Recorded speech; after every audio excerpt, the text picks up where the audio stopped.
नमस्कार दोस्तों, मैं राहुल एक बार फिर से स्वागत करता हूं आपके अपने चैनल योर्स ऑडिटर में। दोस्तों, सबसे पहले तो मैं आपको बहुत बहुत धन्यवाद बोलना चाहूँगा, क्योंकि आप सबके प्यार और सपोर्ट की वजह से हमारा जो चैनल है योर्स ऑडिटर पूरा 1K सब्सक्राइबर कंप्लीट कर चुका है। यानी कि हमने अपना पहला माइलस्टोन कंप्लीट कर लिया है। इसके लिए आप सबको बहुत बहुत धन्यवाद। तो चलिए शुरू करते हैं आज का अपना टॉपिक। थंबनेल देख के तो आप लोग समझ गए होंगे क्या बात करने वाला हूँ मैं। हाँ, 21st national certification exam for energy auditor और एनर्जी मैनेजर, दोनों के बारे में हम बात करेंगे। क्या नए गैजेट में चेंज हुआ है, क्या क्या कौन कौन एलिजिबल है इस एग्ज़ाम को देने के लिए अब जो नए गैजेट के अनुसार, और कौन नहीं दे पाएगा एग्ज़ाम, उसके बारे में बात करेंगे। इन सब बातों से पहले मैं आपका 1 मिनट टाइम लूँगा, क्योंकि बहुत सारे लोग परेशान हो रहे हैं। काफ़ी सारे मेल, काफ़ी सारे कमेंट सेक्शन में कमेंट पड़े हुए हैं और काफ़ी मैसेज भी आया हुआ था। तो उनका क्वेरी क्या है कि एग्ज़ाम कब होगा, कहाँ से लिंक मिलेगा, क्यों मतलब डिले हो रहा है, क्या हो रहा है। तो इसका देखिए, कोविड के कारण डेट एक्सटेंड हुआ था, ठीक है। नॉर्मली ये सितंबर में हो जाता है, तो अभी तक नहीं हो पाया है क्योंकि फॉर्म ही नहीं आया था इसका। और इसके इसके अलावा जो बात ये है कि ब्यूरो ने कुछ चेंजेस किया है ना, और कर रहे हैं, इस पर काम चल रहा है अभी। तो इस कारणवश भी ये एग्ज़ाम अभी नहीं हो पा रहा है, ब्यूरो ने इसको रोक रखा है। जो नया गजट जो आया है ना अभी, इसी के लिए आया हुआ है। तो आप ये पूरा वीडियो देखें, ठीक है, आपको समझ में आएगा कि नया गजट के अनुसार कौन कौन से लोग इस पेपर में बैठेंगे, कौन कौन से लोग एनर्जी ऑडिटर बनेंगे और कौन से एनर्जी मैनेजर, और कितने लोग समझ जाओगे आप। पूरा वीडियो देखो पहले, है ना।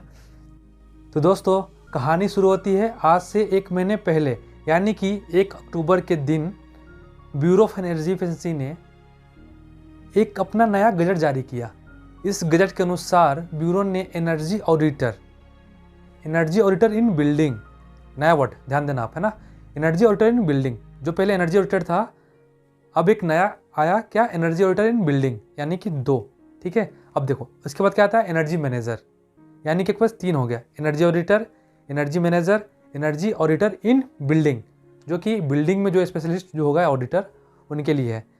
तो सबसे पहले मैं बात करना चाहूँगा national certification exam for energy auditor और एनर्जी ऑडिटर इन बिल्डिंग। बस 2 चीज़ के बारे में पहले बात करेंगे, एनर्जी ऑडिटर और एनर्जी ऑडिटर इन बिल्डिंग। इसके बाद सेकंड वाले में बात करेंगे एनर्जी मैनेजर के बारे में, ठीक है, कंफ्यूज मत होना। तो सबसे पहले एनर्जी ऑडिटर एग्ज़ाम में बैठने के लिए, सर्टिफिकेशन आपको प्राप्त करने के लिए क्या करना पड़ेगा। तो सबसे पहले आपकी जो एलिजिबिलिटी थी ग्रेजुएट इंजीनियर की, वो सेम रहेगी।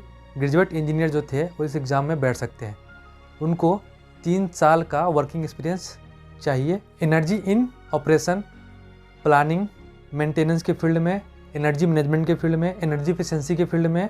इसके अलावा एनर्जी मैनेजमेंट इन बिल्डिंग के फील्ड में, बिल्डिंग डिजाइनिंग के फील्ड में, है ना। इन सब में अगर आपके पास एक्सपीरियंस है तो आप इस एग्ज़ाम में बैठने के लिए एलिजिबल हो। अब देखो यहाँ पे एक नया वर्ड आया है बिल्डिंग डिजाइनिंग का और बिल्डिंग का, ठीक है। तो यहाँ पे आप समझना, डिज़ाइनिंग ये नया वर्ड यहाँ पे यूज़ हुआ है, पहले तो था ही मेंटेनेंस वगैरह का, यहाँ पे बिल्डिंग डिजाइनिंग का एक नया वर्ड यूज़ हुआ है। यानी कि अब जो ग्रेजुएट आर्किटेक्ट हैं वो भी इस एग्ज़ाम में बैठने के लिए एलिजिबल है, बशर्ते उनके पास 3 साल का वर्किंग एक्सपीरियंस होना चाहिए बिल्डिंग डिजाइनिंग की फील्ड में, या एनर्जी एफिशिएंसी की फील्ड में, या एनर्जी मैनेजमेंट के फील्ड में। जो ग्रेजुएट इंजीनियर का जो था ना, वो भी सेम इसमें होना चाहिए, इनका भी जो वर्किंग एक्सपीरियंस होना चाहिए इन फील्ड में होना चाहिए। इसके अलावा जो इंजीनियर जिन्होंने मास्टर डिग्री कर लिया हो, एमटेक कर लिया हो, एमबीए कर लिया हो, उनके लिए ब्यूरो ने क्या किया है, 1 साल का छूट दिया है। यानी कि जहाँ पे 3 साल के बाद आप एग्ज़ाम में बैठते थे, अगर आपने मास्टर डिग्री कर लिया, एमटेक कर लिया, एमबीए कर लिया, वहाँ पे आपको एमटेक करने के बाद 2 साल मात्र फील्ड में काम करना है, एनर्जी एफिशिएंसी की फील्ड में, या मेंटेनेंस के फील्ड में, या प्लानिंग के फील्ड में, या एनर्जी इन ऑपरेशन के फील्ड में। इसके अलावा बिल्डिंग डिजाइनिंग की फील्ड में, या बिल्डिंग मैनेजमेंट के फील्ड में, है ना।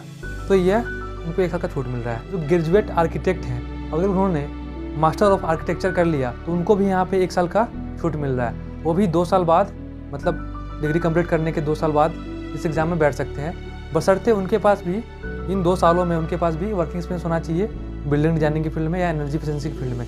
जो आपको मैंने पहले बताया, सेम यहाँ भी वही एक वर्किंग एक्सपीरियंस आपको लग रहा है। ये तो आपका हो गया एनर्जी ऑडिटर और एनर्जी ऑडिटर इन बिल्डिंग के लिए। अब हम बात करेंगे national certification exam for energy manager, यानी कि एनर्जी मैनेजर के एग्ज़ाम में बैठने के लिए कौन कौन से लोग एलिजिबल हैं, उसके बारे में हम बात करेंगे। तो सबसे पहले जो एनर्जी ऑडिटर एग्ज़ाम में बैठ सकता है, यानी कि ग्रेजुएट आर्किटेक्ट, ग्रेजुएट इंजीनियर जो पहले जो बैठ रहे हैं एग्ज़ाम में, वो लोग सारे लोग एलिजिबल हैं एनर्जी मैनेजर के एग्ज़ाम में बैठने के लिए। इसके अलावा जो डिप्लोमा के स्टूडेंट हैं जिन्होंने 6 साल वर्किंग किया है एनर्जी एफिशिएंसी की फील्ड में या मेंटेनेंस की फील्ड में या प्लानिंग की फील्ड में या डिज़ाइनिंग की फील्ड में, वो लोग भी एलिजिबल हैं एनर्जी मैनेजर के एग्ज़ाम में बैठने के लिए। हालांकि यहाँ पे इनको थोड़ा सा नुकसान हुआ है। पहले का जो गजट था उसमें क्या था, डिप्लोमा के स्टूडेंट भी एनर्जी ऑडिटर के एग्ज़ाम में बैठ सकते थे। अब जो नया गजट आया है उसके अनुसार डिप्लोमा के स्टूडेंट एनर्जी ऑडिटर के लिए एलिजिबल नहीं है। इसके अलावा जो लोग अपना पोस्ट ग्रेजुएशन फिजिक्स से किया है या केमिस्ट्री से किया है या इलेक्ट्रॉनिक्स से किया है, बशर्ते उन्होंने ग्रेजुएशन तक मैथ और फिजिक्स को साथ लेकर चला है। इसके अलावा ये डिग्री कंप्लीट होने के बाद उन्होंने 3 साल एनर्जी एफिशिएंसी की फील्ड में काम किया हो या बिल्डिंग डिजाइनिंग की फील्ड में काम किया हो या मेंटेनेंस की फील्ड में काम किया हो, वो लोग इस एग्ज़ाम में बैठने के लिए एलिजिबल हैं, यानी कि एनर्जी मैनेजर का पेपर ये लोग दे सकते हैं। तो दोस्तों, ब्यूरो ऑफ एनर्जी एफिशिएंसी ने इतने सारे चेंजेस किए हैं, तो आप समझ रहे होंगे इतने सारे चेंजेस होने के बाद एग्ज़ाम के पैटर्न में भी काफ़ी सारे चेंजेस होंगे, जैसे कि energy auditor in building, architect का आना, तो काफ़ी सारे जो सब्जेक्ट हैं, एग्ज़ाम का पेपर है, पैटर्न है, काफ़ी सारे चेंज होंगे।